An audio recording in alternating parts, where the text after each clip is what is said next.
है तोहार डीजे मुकेश राज राज कहाँ घर बा तोहार हो अमाटोन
डी डी डी जे जे जे मुकेश मुकेश मुकेश मुकेश मुकेश कहाँ घर है अमाटोन पुरनाही चौक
आपका नाम क्या है और आपका डी डी डी जे जे जे मुकेश राज राज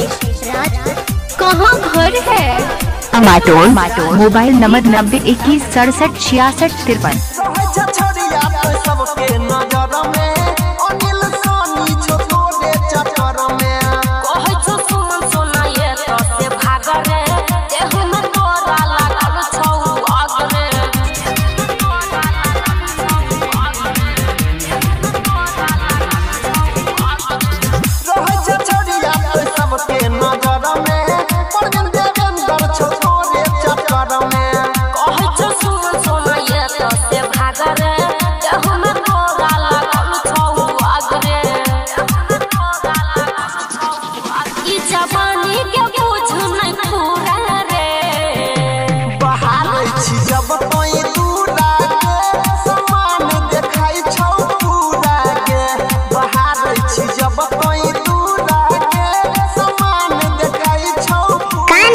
तोहार डीजे मुकेश राज राज